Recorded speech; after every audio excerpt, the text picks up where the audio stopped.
Hello guys, welcome back to my YouTube channel.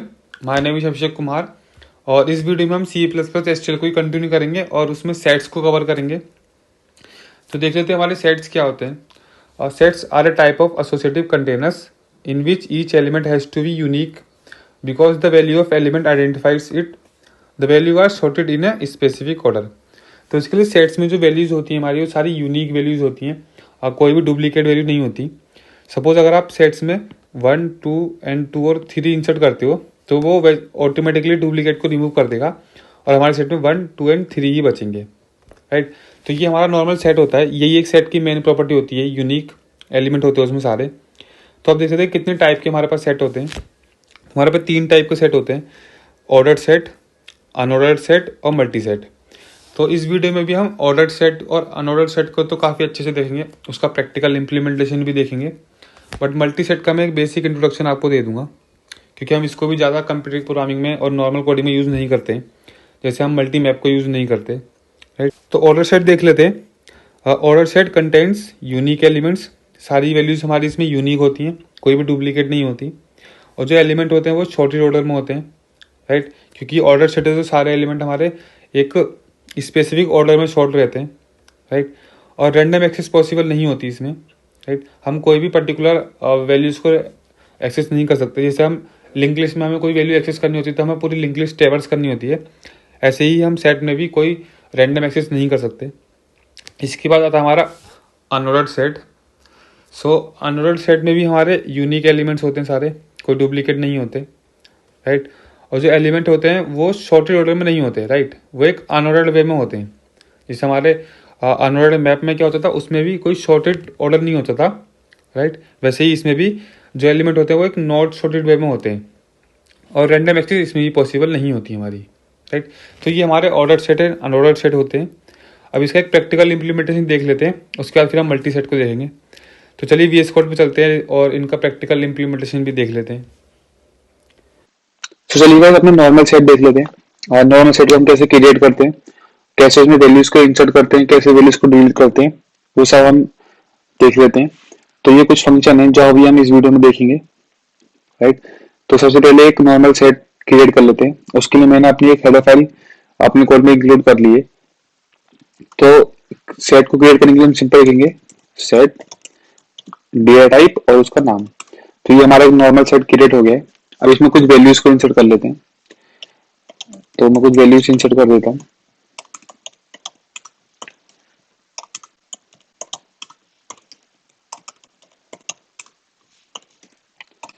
तो ये कुछ वैल्यूज इंसर्ट हो गई है हमारे सेट में।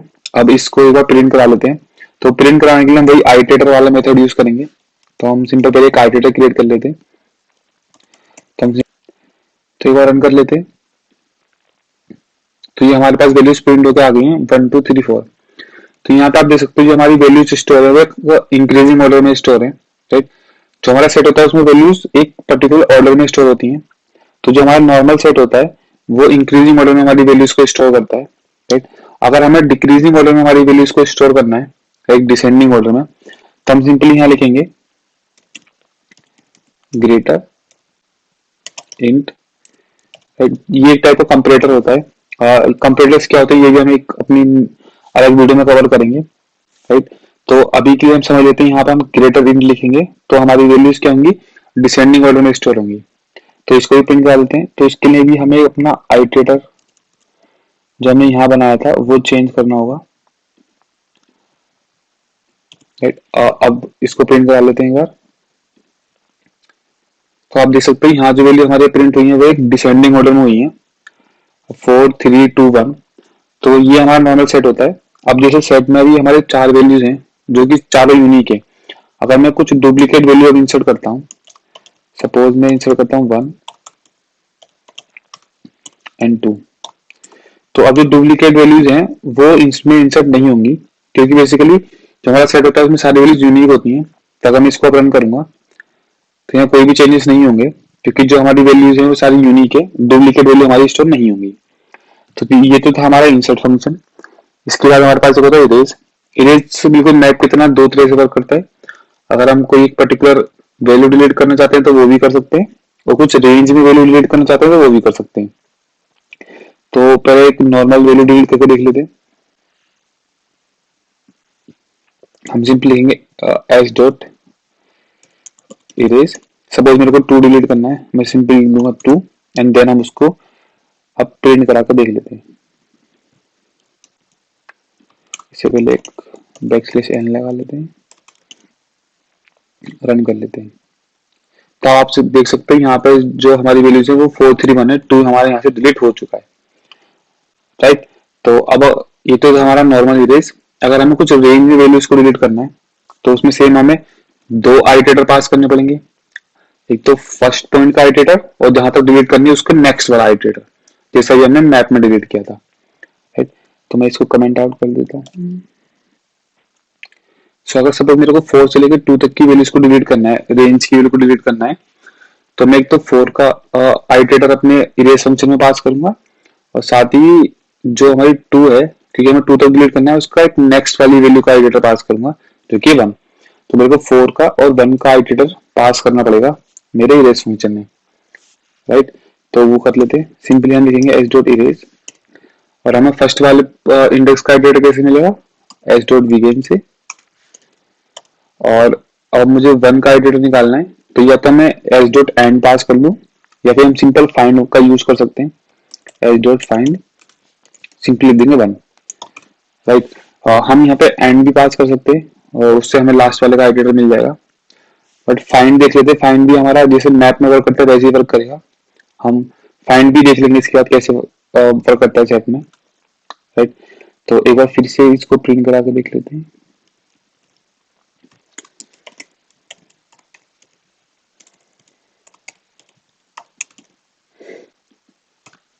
रन कर लेते हैं।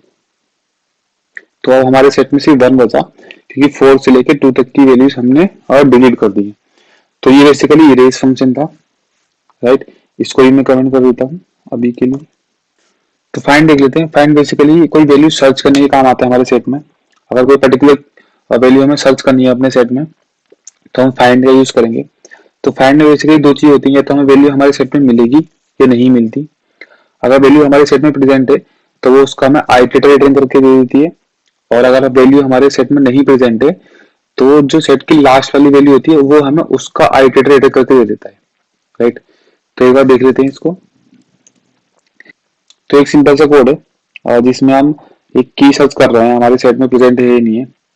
एक की है 3, अगर ये 3 हमारे सेट में प्रेजेंट है या नहीं वो हम देख रहे हैं, राइट। तो अगर की हमारे सेट में प्रेजेंट नहीं होती तो वो हमें सेट की जो लास्ट वाला इंडेक्स है उसका आइटरेटर हमें प्रेजेंट करके दे देगी। तो हम सिंपल यहाँ सर्च कर रहे हैं एस डॉट फाइंड की। अगर हमारे लास्ट वाले इंडेक्स के इक्वल है तो इसका मतलब हमें वो की नहीं मिली, तो हम सिंपल प्रिंट कर लेंगे नॉट फाउंड। और अगर ऐसा नहीं है मतलब तो हम सिंपल प्रिंट कर देंगे फाउंड। तो रन कर लेते हैं। तो इसने दिया हमें फाउंड, क्योंकि 3 हमारे सेट में प्रेजेंट है इसलिए इसने प्रिंट कर दिया फाउंड। सपोज अगर मैं 10 सर्च करूंगा यहाँ पे तो इसने दे दिया हमें नॉट फाउंड, क्योंकि 10 हमारे सेट में प्रेजेंट नहीं है, राइट। तो ये तो था हमारा फाइंड फंक्शन। सो अभी तक हमने इंसर्ट, इरेज और फाइंड फंक्शन देख लिए हैं। बाकी size, empty, max size, clear, बाकी ये सारे फंक्शन सेम है हमारे जो अभी हमने मैप, वेक्टर और बाकी सारे डेटा स्ट्रक्चर में पढ़े। तो ये आप खुद से ट्राई कर सकते हैं। और ये जो लोअर बाउंड है, अपर बाउंड है, ये मैं एक नेक्स्ट वीडियो में अच्छे से कवर करूंगा, डिटेल वीडियो बनाएंगे इस पे, राइट। तो नॉर्मल सेट में कुछ इतना ही था। आप देख लेते हैं अनऑर्डर सेट कैसे इंप्लीमेंट करते हैं। सो एक अनऑर्डर सेट क्रिएट कर लेते हैं। उसके लिए सबसे पहले एक हेडर फाइल इंक्लूड कर लेते हैं। अब क्रिएट करने के लिए हम सिंपल लिखेंगे अनऑर्डर सेट इंट, उसको कुछ नाम दे देंगे, लेट से यूएमपी दे दिया मैंने। इसमें कुछ वैल्यूज को इंसर्ट कर लेते हैं।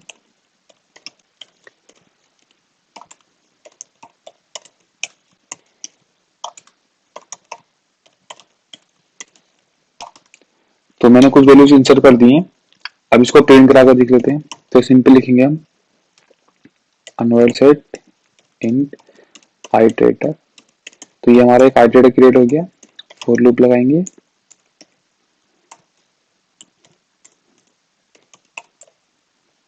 रन कर लेते हैं। तो इसने हमें वैल्यूज प्रिंट करके दे दी 1 3 2। तो आप यहाँ दे सकते हैं, यहाँ पे कोई ऑर्डर मेंटेन नहीं है, राइट। और मैंने यहाँ पे 2 3 1 करके वैल्यूज इंसर्ट की थी। बट इसमें 1 3 2 करके प्रिंट हुई। अगर मैं एक ऑर्डर में वैल्यू को इंसर्ट करता हूँ और फिर रन करके देखते हैं तो भी इनका कोई ऑर्डर नहीं रहता, राइट। तो यही होता है एक हमारा अनऑर्डर सेट जिसमें कोई ऑर्डर मेंटेन नहीं होता। तो जो इसमें इंसर्ट करने की टाइम कॉम्प्लेक्सिटी होती है वो हमारी बिग ऑफ 1 होती है, जबकि जो नॉर्मल सेट होता है उसमें जो इंसर्ट करने की टाइम कॉम्प्लेक्सिटी होती है वो log n होती है, क्योंकि हमें उसमें ऑर्डर मेंटेन करना होता है, राइट। इसमें हमें ऑर्डर मेंटेन नहीं करना होता, इसलिए इसकी टाइम कॉम्प्लेक्सिटी बिग ऑफ 1 होती है। तो यही डिफरेंस होता है सेट में और अनऑर्डर सेट में, राइट। और बाकी ये हमारा इंसर्ट फंक्शन था अनऑर्डर सेट में, और कैसे क्रिएट करते हैं वो।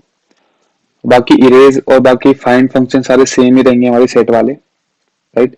तो वो आप खुद से ट्राई करके देखना। इसके बाद हमारे पास एक होता है मल्टी सेट। सो चलिए मल्टी सेट देख लेते हैं।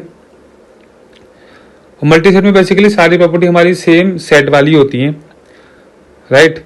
बट इसमें क्या होता है, हम डुप्लीकेट वैल्यूज कंटेन कर सकते हैं, it can contain duplicates, right. और जो एलिमेंट होते हैं वो हमारे शॉर्टेड ऑर्डर में होते हैं, और इसमें भी रैंडम एक्सेस हमें अलाउ नहीं होती, हम इसमें रैंडमली एक्सेस नहीं कर सकते किसी एलिमेंट को, राइट। तो ये हमारा मल्टी सेट था। इसको एक बार देख लेते हैं हम कैसे इसको डिफाइन कर सकते हैं, राइट। तो एक मल्टी सेट क्रिएट कर लेते हैं। तो जो मल्टी सेट का इंटरनल इम्प्लीमेंटेशन है वो हमारी नॉर्मल सेट हेडर फाइल में है, तो वो हम इंक्लूड कर लेते हैं एक बार। अब मल्टी सेट को क्रिएट करने के लिए हम सिंपल लिखेंगे मल्टी सेट, तो ये हमारा इन टाइप का एक मल्टी सेट क्रिएट हो जाएगा, राइट।